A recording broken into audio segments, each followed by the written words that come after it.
Monaco, my goodness, whoever accused you of being boring? Starting out with the obvious, the big one, Kimi Antonelli delivers his fifth consecutive win this season.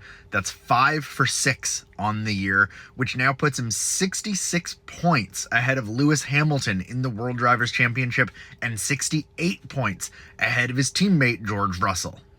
Now, there's been a lot of conversation about how the pressure of leading the championship affects drivers, how that stress on them impacts their performance, etc., etc. And with Kimi Antonelli at just 19, that makes a lot of sense. But the kid has come out every race this season. He is confident. He shows up, he drives his race, and he performs. And George Russell has said that he's not feeling the pressure of being behind his teammate in the championship standings, that the gap is what it is, and the championship is Antonelli's to lose, so he can just go out and drive. But he didn't just go out and drive. He had a poor qualifying result, which, coupled with a very chaotic race in Monaco, put him outside of the points, extending Antonelli's lead over his teammate by 25 full points this weekend. Devastating weekend to be George Russell. Not as devastating for Russell, though, as for the drivers who did not finish the race, including most significantly Charles Leclerc and Max Verstappen. Max DNF'd off the start line. They knew on the formation lap that it was not going to go well, and lo and behold, Max did not put down a racing lap in Monaco. And Charles Leclerc went into the wall late in the race on the safety car restart, ending his race. Devastating weekend for them. Can't blame Max whatsoever for getting out of the car and deciding to just go home. Others on the grid had their opportunity to shine this year in Monaco. Isaac Hadjar for Red Bull picked up his first podium. Huge weekend for him. And Lewis Hamilton came in P2. That's his second podium in 2 weeks. He's absolutely got to be feeling electric right now. Other points finishers included a 5-6 for the Racing Bulls, Lawson and Lindblad picking up a combined 18 points for the team. Pierre Gasly picking up some points for Alpine in 7th, Alex Albon for Williams in 8th, Esteban Ocon for Haas in 9th, and Fernando Alonso finally picking up a point for Aston Martin this season, rounding out the top 10. Now, Checo Perez almost picked up that 10th place spot to pick up Cadillac's first ever Formula One point, but penalties put him back to the bottom of the finishers. That putting Perez into a 15th place finish after those penalties were assigned, as several drivers retired or did not finish the race for either mechanical issues or crashes, including Verstappen, Bottas, Behrman, Norris for mechanical issues.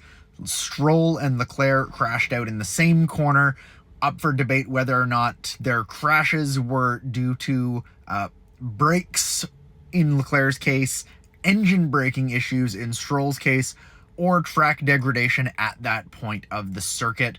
Up for debate. In any case, Leclerc and Stroll both went into the wall. And a disappointing finish for Carlos Sainz, who was on track to bring home points for Williams, which would have made a double points finish for them, who unfortunately was bumped by Nico Hülkenberg before colliding with Franco Colapinto, and that ended the race for Carlos Sainz.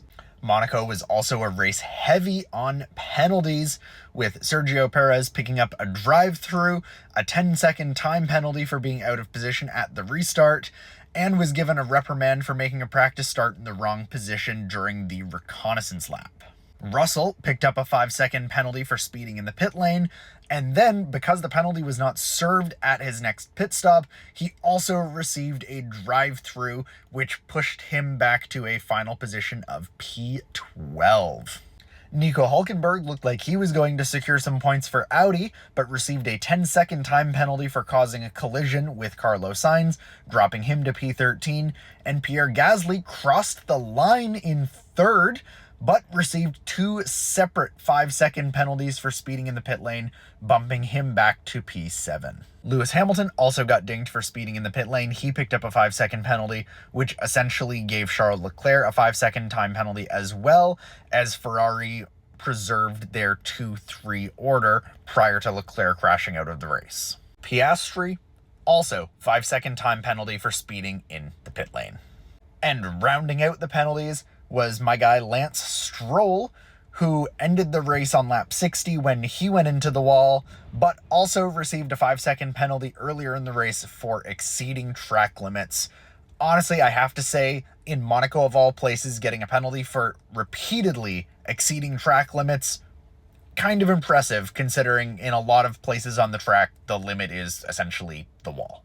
So all in all, a race to remember for some, a race that others probably hope they can forget, but if nothing else, a great example of why maybe not the most exciting race on the calendar, but why Monaco does still deserve to be part of the Formula One calendar, because this year, Monaco absolutely delivered some top-notch entertainment for racing fans.